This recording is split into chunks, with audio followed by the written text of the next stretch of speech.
another couple. The people are doubled up, tripled up in apartments across the city, and this is a part of the invisible homelessness situation that we see in Nashville. And it causes terrible problems that we see throughout the city. The mayor interested in trying to do something about youth violence. Well, this is a huge part of the youth violence problem as well. If people don't have stable places to live, if they're in camps and they're threatened with eviction, wherever they're threatened with eviction, they ultimately, it increases the tensions and the problems within the area. There have been a series of apartments that have been bought out and turned into higher priced housing. Edmondson Manor, for example, and the James Robertson, which still is empty.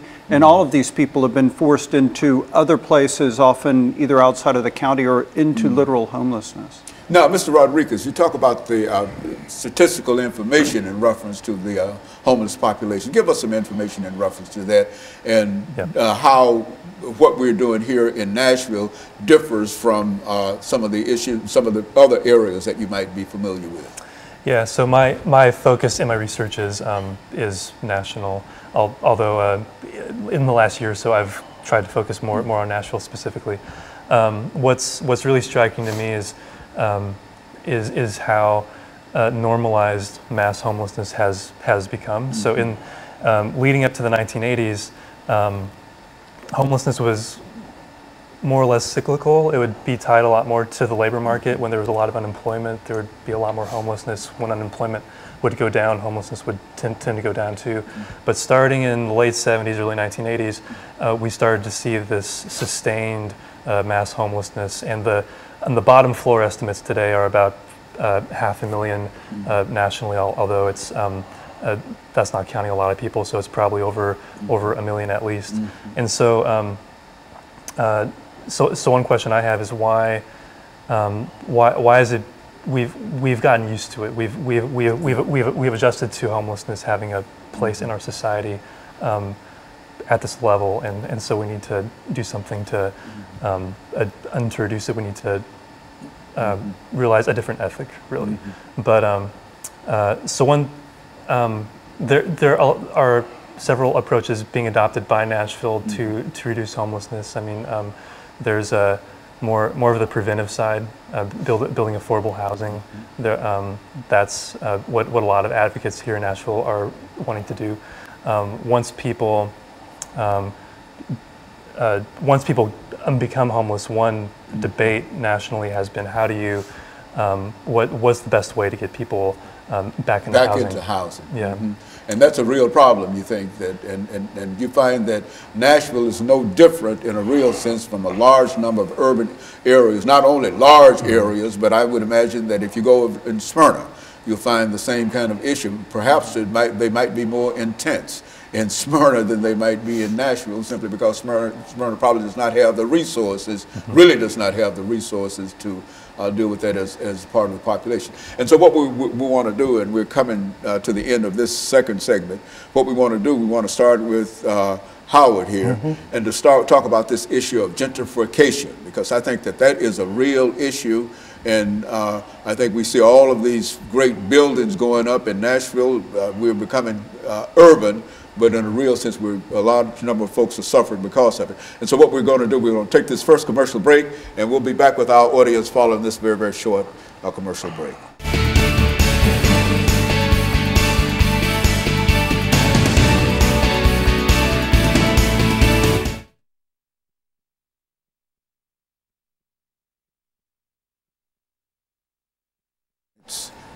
Three minutes. Everything that you know that might be helpful in terms of what we're trying to accomplish here today, dealing with this issue of gentrification. You see, this is what we want. That's how we want to do it. And so all of you have the information in reference to. The only thing I know is that everywhere I go, I think that I'm in New England or somewhere, and I see all of these houses and some of the places that were dilapidated and whatever. You go by now and they've been rebuilt and they've got a nice front to it, and there are different structures and something's going on there, but the same people that once lived there are no longer there. And what happened? And so that's what, you know, that's what I see. That's what it is. That's exactly what it is. That's why I was attracted to this as an issue here. Because, and so you take about 3 minutes, you take about 3 minutes, you take about 3 minutes and deal with anything that you'd like to deal with this issue of what? Gentrification. Okay? This is the last segment of 3 times 5 is 15 segments we had today. Started at 10:30 this morning. I'm trying to get out of here before 2:30. And everything's gone quite well. What time is it now? 1:40? Yeah, we're way ahead of schedule. You can do a 30-minute show in an hour. 45 minutes, really. 30 seconds out. You got slave labor.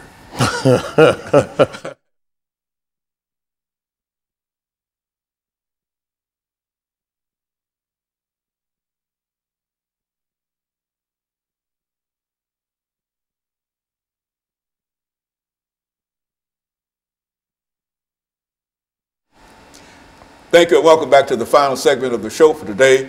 The topic is homeless displacement and gentrification in Music City. And we have with us Mr. Allen, Mr. Rodriguez, and Lester, Mr. Lester. And so we have all 3 of you with us during the final 10 minutes that we have here.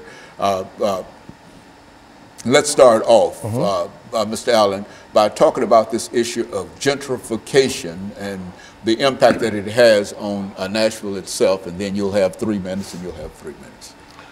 Well, being a Nashvilleian, I've watched Nashville changed. All this land has been entrusted, so they have no place to go now but to the areas of poverty. And that's through North Nashville and into East Nashville. And about 4 weeks ago on NPR, they said that they're doing gentrification and North Nashville, East Nashville, West Nashville, and South Nashville all at the same time. No other city is doing that, even though there's gentrification going on in other cities. If you go into Salem Town, which is connected to Germantown, it looks the same now. And these people, if they didn't want to sell, they have a law called eminent domain, so they will take it. North Nashville, they are building all kind of condominiums up and down Jefferson Street. They were getting ready to try to put a police station there, and they're taking it one step at a time. When the Sufferdale new baseball stadium, that kicked off the whole ball game right there, because all you have to do is cross over Jefferson and you go into Germantown. And we see it, and it's like the preachers aren't preaching about it or talking about it, and the people act like they don't understand what's going on. And it's just really not a proper way of really calling this a it city, because it's not an it city. Because everybody does not have a place to live, to call sanctuary, call a home. And so what we're saying, Mr. Rodriguez, in a real sense, that while we might talk about gentrification, this really has an impact upon the lives of folks who are in those areas. And I would imagine one of the solutions might be is to provide some kind of housing for the folks who are displaced. Is that what we're saying here? Yeah, well, we need to find some way to prevent the destruction of affordable housing.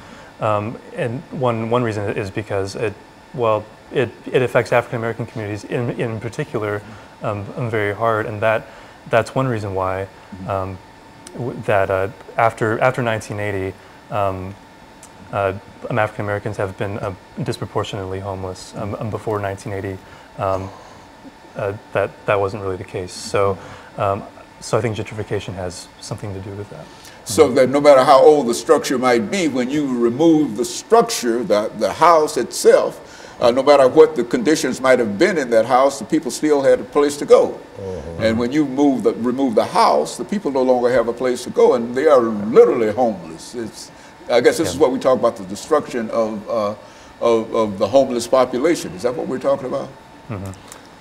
Yeah, it used to be a lot more common to have single room occupancy homes, different like really lower quality homes. While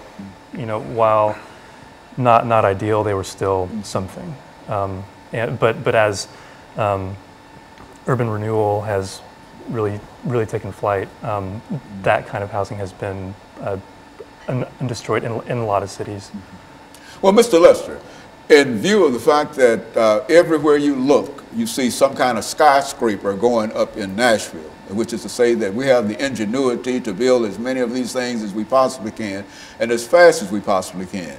Cannot there be some kind of agreement that we can develop at least one or two of these large structures, homeless kind of structures that will allow for some of the individuals who are made absolutely homeless to have a place to lay their heads at night?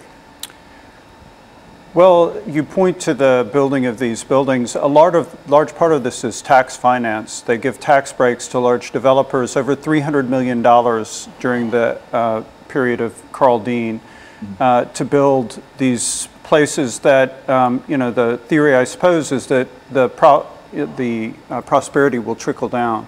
Unfortunately, it really has not trickled down. Poverty has increased dramatically in Nashville. It's, as I said, 1 in 5 now, including 35,000 children. And yes, there should be money available to build affordable housing. Now, we're not so interested in seeing it concentrate. I work with NOAA's Affordable Housing Task Force as well as a voice. And we don't really want to see it concentrated in large projects, but units spread throughout the city so as that to break up the concentrated poverty. But also money can be provided to rehabilitate housing that is falling apart or that people are in danger of losing. The problem is the mayor has conceived of it as a relatively small problem. She's pledged $10 million this year and potentially more without a permanent source of funding. That's the amount we gave to the zoo in the past couple of years. The zoo has a capital campaign of $160 million, largely for an African savanna exhibit.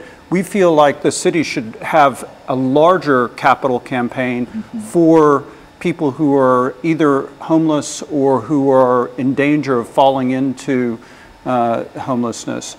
And so it's unimaginable, to me at least, that the city can't find a dedicated source of funding for the Barnes Affordable Housing Trust Fund to actually preserve and create new affordable housing. We believe 20,000 units are what's needed now. There are 14,000 people waiting for vouchers.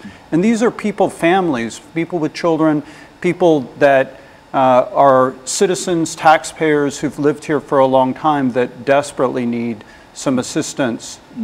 Mr. Rodriguez, in view of the fact that you have some knowledge in terms of what's going on nationally in reference to the homeless population, what city do you believe, or what state do you believe is doing the best in terms of trying to deal with the problems that we're talking about here today? I mean, what state or city do you know that we can say that this is perhaps the best that they can do in reference to the homeless population dealing with this issue? Yeah, well, I would say New York City has had the most experience. There are probably other cities that maybe have been a little more experimental and maybe have more successful policies. I know Hennepin County, Minnesota, for example, has been talked about a lot. But New York City has been at this for a long time. So that's typically where researchers and policymakers tend to go if they want ideas for policy. Well, now, Mr. Lester, do you think that the kind of money that we spend on other issues outside of the homeless population, do you think that some of that money might be directed toward dealing with smaller units, not necessarily congregating everybody in one building, but dealing with smaller units over a widespread area? Yes, I think that would be definitely the preferred solution. The mayor's targeted some really good things towards providing more money for schools and the like, but I don't think she recognizes the severity of the problem and the need for affordable and workforce housing. Over half the population of Nashville, the workers of Nashville, make less than $29,000 a year.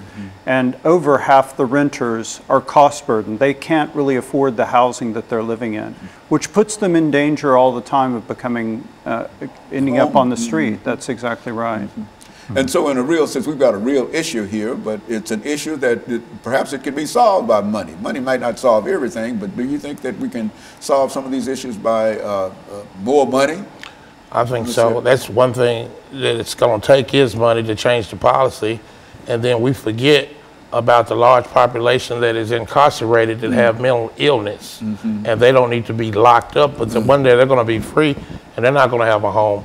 And the question that you asked Mr. Rodriguez earlier, if you look at Sacramento and Pasadena and Buffalo, they're doing a great job as far as eradicating homelessness right now. And so you would suggest those might be some issues, some areas that we might look in terms of policymakers and etc. And we're running out of time here, but let me thank the three of you for bringing that excellent information, because I think it gives us all, at least it gives me a better understanding of what's going on, because wherever I go, over in North Nashville, East Nashville, and et cetera, I see all of these New England style homes that are there, and I know that I understand all of these things are happening. And so let me thank you, and let me encourage our audience to tune in again next week for another informative edition of Comments. Thank you, and